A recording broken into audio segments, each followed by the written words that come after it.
Hey there, YouTube! So it's that kind of day for me to do another review, and I wanted to show you all the most symbolic vehicle in the Cadillac lineup, the Escalade. In front of me, I have this 2015 model, which is just hitting dealerships. This one doesn't even have a week here. 2015 marks the 4th generation for the Escalade, and it's the biggest update since 2007, as the previous gen rolled from 2007 to 2014, so the last gen had a long run. Does this mean this sexy behemoth no longer sticks to its roots? Certainly not. It's still a full-size, body-on-frame SUV, so it's still purely a truck, as it has forever been. As you'll probably know, the Escalade is the largest model in the lineup, and probably the most symbolic. Out of all the Cadillacs, it's the only one that has an actual name, Escalade. All the others make do with letters, such as ATS, CTS, SRX, and XTS. So it's hard to forget about the Escalade. Its 6.2-liter V8 puts out 420 horsepower and 460 foot-pounds of torque. It's paired to a 6-speed automatic, and it pushes this monster to 60 in about 6.5 seconds. Though it's not thirsty for blood as you may think, it still manages 21 miles per gallon on the highway, and it can tow 8,300 pounds. For 2015, the Escalade is sexier than ever. In no way does it look similar to its predecessor other than its size. The truck looks sharp and handsome from every angle you look at it from, and it just captivates your attention whenever you see one out in the wild. This particular Escalade happens to be the entry model, though it still comes generously equipped. These 20-inch wheels come standard, has magnetic ride control with sport and comfort settings, LED headlights, tri-zone climate control, the Q infotainment system, 16-speaker Bose audio system with noise cancelling, and all the connectivity that you could ever ask for. This one is 4-wheel drive. One thing to note, its predecessor was all-wheel drive, meaning the system was full-time, as opposed to this one, you can put it into 2-wheel drive mode. The base price is about $71,000. Once you fully spec an Escalade, it can easily reach $90,000 plus. The Escalade is competing against vehicles such as the Mercedes GL Class, Lincoln Navigator, Infiniti QX80, the Lexus LX, and the Audi Q7. There's also the ESV version of the Escalade. That essentially means that it's an extended wheelbase, and it adds additional room to the third row and the cargo area. Notice how the rear wiper just hides under the spoiler. Makes you think of Range Rover. Sensors on the bumper. The truck has backup sensors and front sensors. There's also rear cross-traffic alerts too. The key fob / smart key has a rubbery feel to it, but it doesn't feel inexpensive. Lock, unlock, remote start. This pops open the glass to the liftgate. This other button pops the entire liftgate, and panic. Keep in mind, the liftgate is electronically assisted, so it involves no manual labor. You can also pop open the liftgate by sliding your foot under the truck, like so, and voila, liftgate pops open. Comes in handy if your hands happen to be full. But this only works if the smart key is within your hands or pocket. Notice the third row, not much of a cargo area when they're upright. Down here we have this cargo net and this little compartment to store whatever it is you want. Down here we have a power outlet, and these guys fold the third row electrically. And let me fold the second row. Now once you have the third row and second row folded down, you can see that you'll have a nice flat floor, making this great for cargo. But notice how the floor isn't completely leveled. As you look further ahead, it's slightly elevated, so if you were to place a beach ball all the way to the top over there, it would likely roll out of the truck. But nonetheless, this is an improvement, as the previous gen Escalade didn't even have a foldable third row. They were these separate seats that you had to pull out, which involved lots of manual labor. And there have been cases where Tahoe, Yukon, and Escalade owners had to chain their seats because thieves would break into the truck just to steal the third row, then sell it on eBay or at junkyards for hundreds. You can also close the liftgate by pushing this button up here, step away, and just let the liftgate do its job closing up. Get a look at this interior. Such a striking difference over its predecessor, and a breath of fresh air, as we had to deal with the old interior for 7 years. Now take a look at these seats. It's a massive improvement over the previous generation Escalade. Suede inserts, perforated leather inserts, and just look how bolstered it is from top to bottom. Powered seat. You can see how the bottom portion is adjusting up and down for more thigh support, backrest, and this is for the lumbar support. The top of the door panel is well padded. You have these suede inserts here too. The armrest is well padded more of that exposed stitching. This is a plastic finish, but it feels rubberized, and it's the same deal down in the door pocket too. Memory seating for up to 2 settings. We have the door locks, power mirrors, and this is to collapse the side mirrors.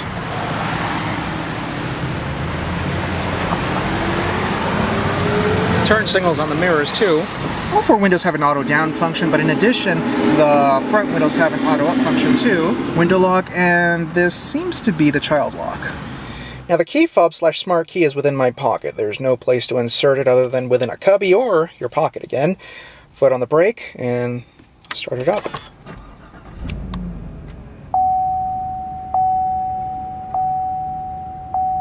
The interior quality and fit finish just blows away the previous gen Escalade. It's just such a huge improvement, and it gives you a sense that you're actually within a premium car. The older one just didn't do that, at least in my opinion it didn't. Those looking to upgrade their 2014 or older Escalade should look into this. They'll appreciate the improvements done because they are great. Entire dashboard is soft to the touch, the leather finish, over to the airbag cover, the suede inserts, and more of that wood grain finish. The seats are a huge improvement over its predecessor. You can see all the contours and all the bolsterings here in the backrest and in the bottom section. So this is the seat I'd like to be in for hours and hours and hours. In the older Escalade, it was just such a flat seat, and I even became uncomfortable after having driven a few for long distances. There's lots of thigh support too, and the seat is high off the ground, so I'm well supported here. Lots of legroom for both the driver and the passenger, and the thing that I'm liking right now about this interior is just how open it is. I don't feel squished at all. Like in the ATS and CTS V-Sport that I reviewed a few weeks ago, the glove box has no latch, so you need to push this button and voila. Notice how the glove box was damped. It's about average size, it's not tiny at all. It has dual latches, so it shouldn't flap around, and the lid to the glove box is padded, so the quality does remain consistent here. Backup sensors and front sensors, stability and traction control. This is for the adjustable pedals, in my opinion. These buttons, complete afterthought. It should be placed somewhere closer, not all the way yay high into the dashboard. Yeah, you can see them moving back and forth, both the brake and gas pedal.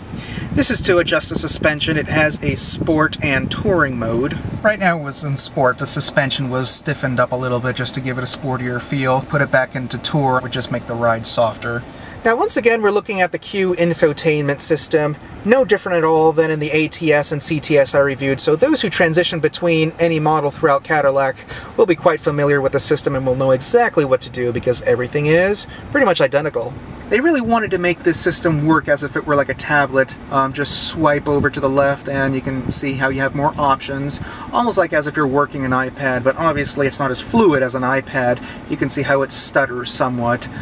This system obviously needs more horsepower. You can go to your phone, Pandora, weather alerts, climate control. Now, whenever I push anything, you can see it sort of takes a moment for it to think about it. Going back to the home screen again, go to navigation. You saw how it took about 3 seconds for it to get to the nav screen. But what I love here is the display. It's just so crisp and vibrant looking. Probably one of the clearest systems I ever used. See how I pinch in and out? It stutters and it takes a while for it to react. It's really not as fluid as you'd want it to be. Again, really one of the downfalls with Q is that it's just not powerful enough. It just needs that extra oomph for it to be fluid. It really isn't a bad system at all. Right now I'm in the climate control. It's a dual zone automatic climate control. Passenger and driver can adjust their temperature. Go into the phone. Right now I don't have my phone paired to this, so there's really not much to show you here. Press the compass or the little globe and it takes you back to the nav screen. The speaker takes you to your radio, obviously. And let's not forget this does have satellite radio and HD radio capability. This entire piece is a touch panel, so as you touch this black space here, the volume is going up. That's where I'm touching here, the volume controls. Some people have a knack of touching these silver bars, and that's really not how this system works. It's when you touch the black spaces or the little symbols here. The cool thing here is that there's a little motor inside that vibrates, so it gives you a sense that you're actually touching something, just for more feedback and you don't feel so disconnected. As you've noticed, there's a collaboration between this touch panel and the touch screen, so you can use either. Again, the climate control, I'm adjusting the temperature right now. Fan speed, as I tap it, it's very responsive, it doesn't lag at all. The heated and cooled ventilated seats, my seat is being cooled, so that feels nice right now. The panel also flips open, just touch over here. flips open. As you can see within the cubby, there's a little LED to light it up, and you can see a little blue ring there. Within that is your USB port, so you won't fumble searching for your USB port, so that's quite nice. Close it back up. Further below, we have the slot for your CDs. The sides of the center console are well padded, so that's nice. Wood grain also looks great. Now, unlike the CTS, which has a lid that opens up electrically, this one opens up manually, so you need to apply some elbow grease in order to open them up. This one flips open instead of sliding. We have two cup holders here, and over to this little cubby, we have a power outlet and two USB ports, so that comes in pretty handy. And to close it, just push away and it slowly shuts. The armrest is well padded, love the stitching. You have this little tray here, I guess it serves as a pen or coin holder, whatever you want to use it for. It also opens up, and it's quite sturdy. The entire center console is sure-footed. SD card slot, aux jack, and two more USB ports. And this center console is very deep, as you can see. Storage won't be an issue at all, and I love how there's a little LED in there. And here is the soft cloth that Cadillac provides you to wipe down the screen here, so that comes in handy. The owner's manual and a few lug nuts, another power outlet here. The steering wheel is leather wrapped and it's very thick. There are no side bolsterings. The wood grains were also carried over onto the steering wheel. Hands-free controls, cruise control, heated steering wheel, and to the side, volume controls for the radio, and this is your navigation pad over here in the instrument cluster. As I jiggle around that button, you can see all the different things that you can do. There's a bunch of settings that you can access, such as vehicle info, distance to empty, tire pressure, all those sort of things. I'm not going to get into that. This instrument cluster is very informative, and I love this mini version of the nav screen. The steering wheel also tilts and telescopes. Just move this button up, down, or back and forth, and just watch the wheel move around like an acrobat. Here in the turn signal stock, we have the instrument speed wipers and the rear wiper. Panel dim functions, headlamps. The default setting is automatic, so whenever you start this truck up, no matter what, the headlights will come on unless you decide to turn them off. And for the four-wheel drive, whether if you want it in two-wheel drive, automatic, or in 4-high. Here's your shifter. Obviously, it's column mounted. It's in drive. You can drop it down to M, and you can manually shift it by pushing the positive and negative here. You can see in the instrument cluster how the gears are going up. Now, this aside, I would like to see the shifter mounted here in the console. I think it would give the Escalade a sportier feel once you sit inside, because when it's mounted on the steering column, it just makes it feel like it's an older car. The tow haul mode. The headliner is soft. Unfortunately, we don't have a sunroof. Handles are damped. Sun visors have a mirror and vanity light. The lights are LEDs. Here in the overhead console, we have a pouch for your sunglasses and the conversation mirror. This is for the interior lighting. All the lights are LEDs. This is where you want the liftgate to open, or how you want it to perform. You can turn off the electric function, or that it opens 3/4 of the way, or completely. It's basically where it parks itself once it's open. This is the Home Link garage door opener. It's essentially a universal garage door opener, and the map lights. The rearview mirror dims, and below that we have the OnStar buttons. A quick peek in the back seat. Notice how cavernous it is back here. So much leg room, and no lack of space. So second row passengers are pampered when it comes to comfort. You look on the door panel, qualities remain the same as up front. You're not chipped of any qualities, and everything remains consistent. All the leather, suede, and wood grains. It's very nice. Legroom is just adequate back here. If anything, I think I have the seat adjusted further back than I would have wished, but my knees aren't touching the backrest. Seat pockets down here. Here we have the climate controls to the back seat. It also has an automatic function, and this is for the heated seats. The back seats are heated. I love how it basically is a mini version of the touch panel in front. Now, to access the third row, we need to tumble one of these seats. We can do so by pulling this handle right here, and the seat will tumble forward, like so, and now you'll be able to climb up and access the third row. Now, as expected, legroom back here is on the tight side. My knees aren't rubbing against the backrest, but my size 14 feet have a little bit of trouble pointing forward over here. So yeah, this is really the seat for children, and short adults. But remember, this is the short wheelbase. In the extended version, you'll have more legroom and etc. In terms of being pampered, all you have are these cup holders, AC vents, and coat hooks.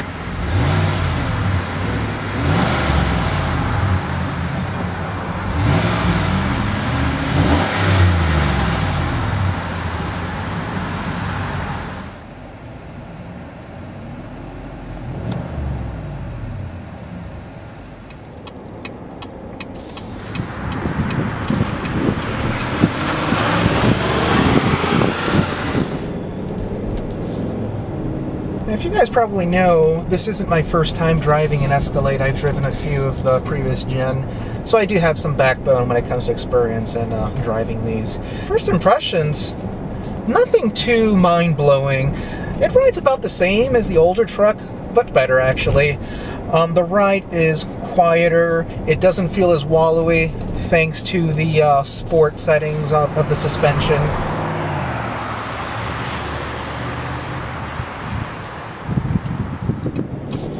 Mechanically, it's identical. It's roughly the same engine and transmission setup, so acceleration is not going to be that much better, and plus they weigh the same.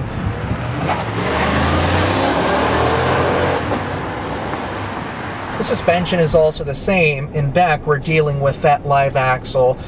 General Motors has never bothered in making an independent rear suspension for any of their full-size SUVs. It's the same deal with the Tahoe, Suburban, Yukon, you name it.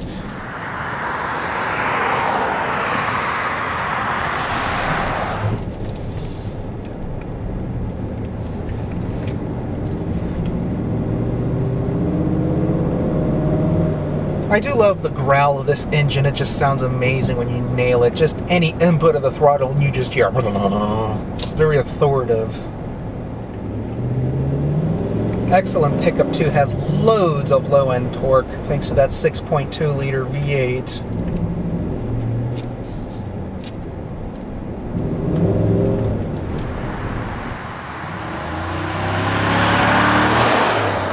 Going back to the suspension, I feel this truck is in desperate need of independent rear suspension. It would take away some of that wallowy feel that you might get. The live axle is to blame for that. Plus the independent suspension would help reduce that hoppy feeling too. But you know, some people do like that old school feeling that you'll get in the Escalade. It gives you the sense that you're driving a big truck, and some people like that.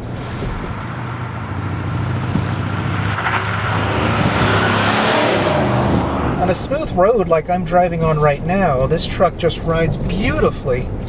It's the kind of car that you just want to sit back, set the cruise control, and relax on a road trip. You'll feel like you're king of the road wherever you go. Now notice the backup camera. As I turn the wheel, you can see how this guide twists along with the steering wheel, so it gives you a sense of where the truck will go once you cut the wheel around.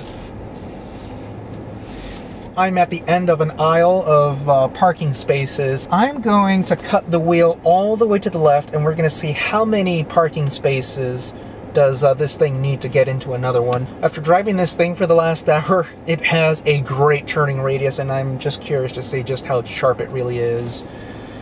Alright, wheel all the way to the left. Wow. I'm literally 2 spaces next to the one I pulled out of. That's how great this is. I was like right there. It's amazing. Would I consider this a significant update over the older Escalade? I think so. Those who are buying the Escalade don't buy it for its sophisticated ride because, quite frankly, it doesn't have one. You buy the Escalade just to show off your wealth. It delivers lots of presents, and it just doesn't lack any of it. This thing won't struggle at all if you were to tow a bowed camber, as if you were towing a tissue box. So it's up for any task you throw at it. Those of you who are thinking of upgrading your old Escalade, I think you'll be pleased with the updates. The interior is so much better in terms of quality and style. No doubt, the exterior of this thing is just sexy. Those two things alone give you the sense that you're driving an entirely different truck. And that's a good thing because it gives you a sense that your investment was well worth it. If you happen to be in the Cleveland area and you're in the market for a new Cadillac, come on down to Crestmont Cadillac in Beechwood, Ohio. and talk to James Hecker. He can hook you up with a new Cadillac or pre-owned vehicle. Crestmount Cadillac is in the top 20 best performing Cadillac dealerships in the country and #1 in the state of Ohio. Let's not forget that. Along with the best selection of cars. If you want to contact James, his information is within the annotations that are popping up and in the video description down below the video. So anyways, YouTube, thanks for watching, and I hope you all enjoyed this tour.